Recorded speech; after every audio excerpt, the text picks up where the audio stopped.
Alors, on va remettre le dernier prix qui est le prix Légende. Pour cela, je vais appeler Sylvain Brissot du Hub 612 et Guillaume Brunel de l'INPI à me rejoindre.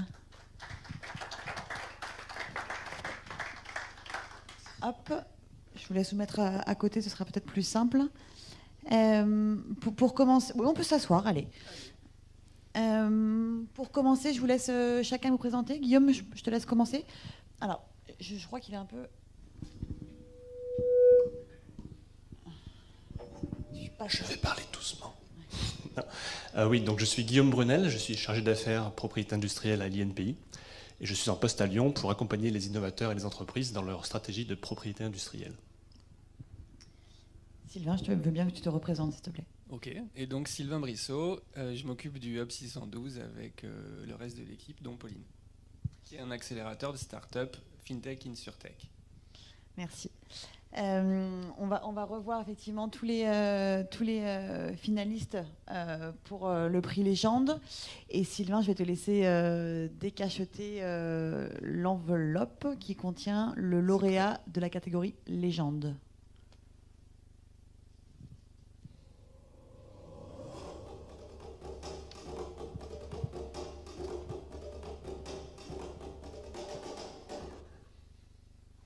Je te laisse l'annoncer. Du coup, le lauréat dans la catégorie Légende est Tilki, et donc bravo Timothée qui est présent avec nous.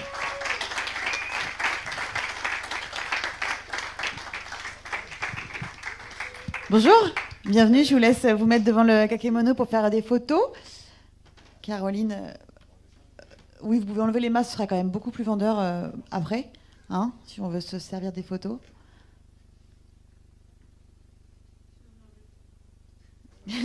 Caro, elle est très... Les photos soient très bien. C'est très masculin, c'est bien. Merci beaucoup. Timothée, je te laisse t'asseoir au centre. Oui, je te laisse prendre ton gain. Merci beaucoup. Timothée, tu peux te présenter puis redire en quelques mots la promesse et les missions de Tilki ? Timothée.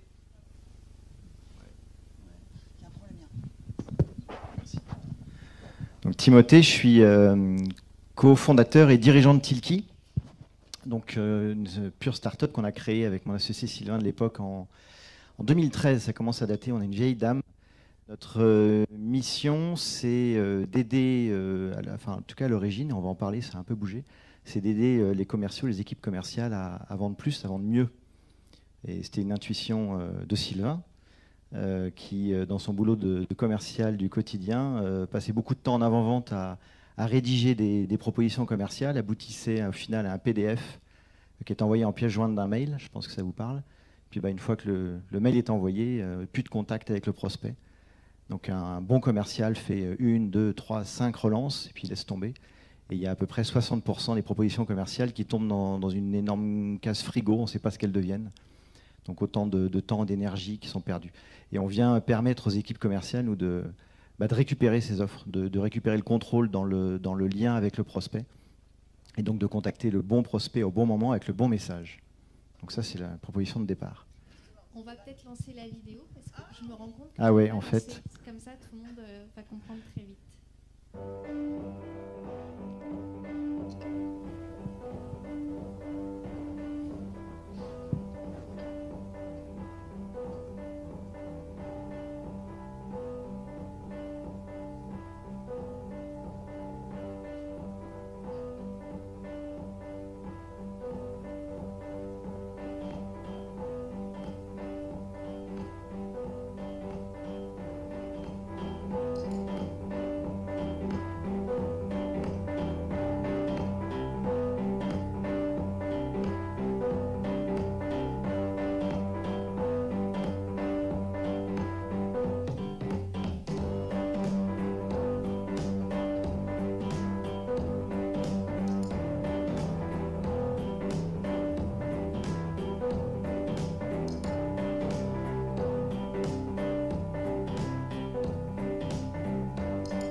Vous aviez gagné en 2018 l'édition des Blue Ocean Awards, c'était à Paris.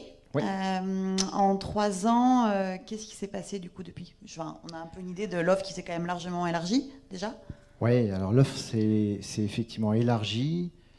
Alors en fait, dans l'ordre, en 2018, on a fait notre série A.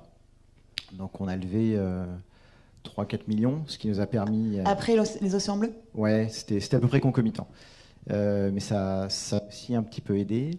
Et donc ça nous a permis de finaliser les développements technologiques, en particulier, j'ai pas parlé d'intelligence artificielle, c'était en tout cas beaucoup à la mode à l'époque, mais on a vraiment un traitement des données important et issu d'un partenariat avec un laboratoire local de Lyon, de l'INSA.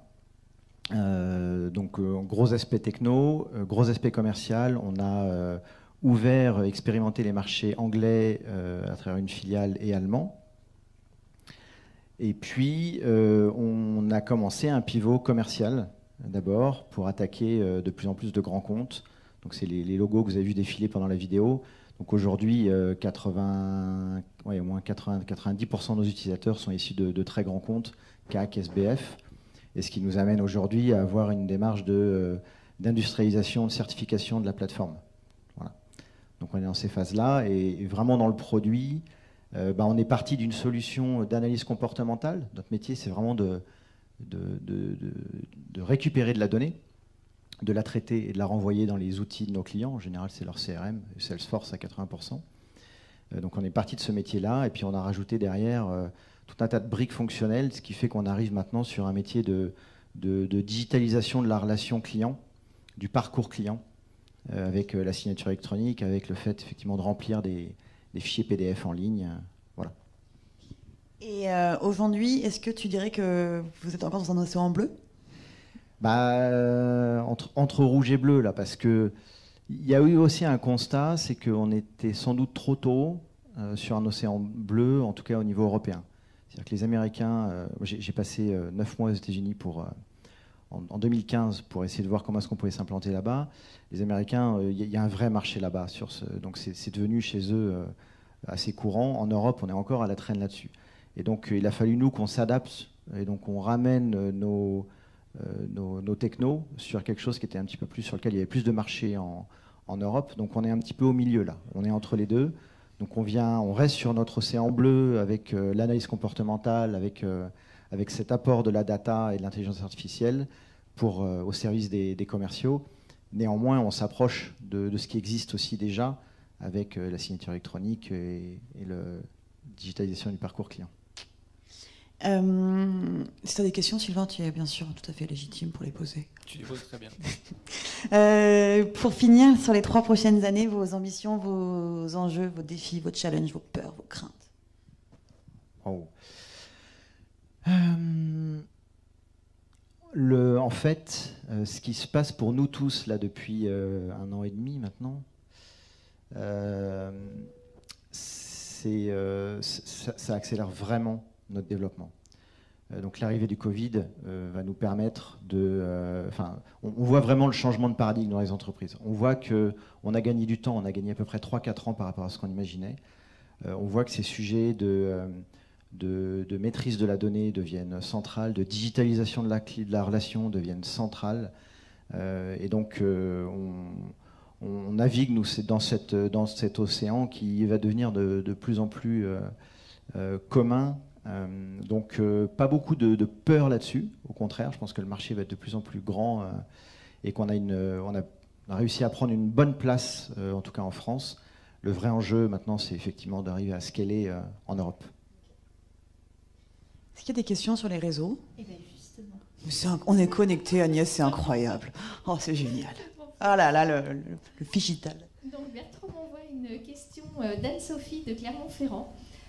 Votre offre est-elle plutôt destinée à des grosses entreprises ou à des plus petites? Alors on a commencé, ce que je disais tout à l'heure un petit peu, on a commencé avec vraiment des toutes petites boîtes, des PME, TPE, et puis on s'est aperçu qu'en fait la proposition de valeur de début, c'était d'augmenter le taux de conversion de devis en commande. Et bien, en fait, la moitié des clients à qui on parlait ne savaient même pas ce qu'était qu'un taux de conversion chez les petits. Ce qui nous a amené à pivoter chez les gros, sur lesquels il y a un vrai enjeu d'optimiser les process. Donc aujourd'hui, on fait encore le grand écart entre les deux. Donc 80% de nos clients sont des grands comptes, et on a encore à peu près 20% de clients qui sont des PME, TPE. Donc on sert encore ces clients-là. Je dis encore, on n'a pas de volonté de couper les PME, TPE, au contraire. Avec ce que je disais, maintenant ça va devenir une problématique de plus en plus centrale pour toutes les organisations, quelle que soit leur taille, le fait de pouvoir digitaliser la relation. Donc c'est plutôt sur cet aspect-là où on va vraiment pouvoir les aider. Digitalisation, signature électronique, voilà. Et l'analyse documentaire en tant que telle sera un petit peu plus cachée sous le capot. Merci. Eh bien, merci Timothée. On te retrouve après, je crois, pour une prochaine table ronde. Et d'ici là, encore Absolument. félicitations. Merci, merci à tous.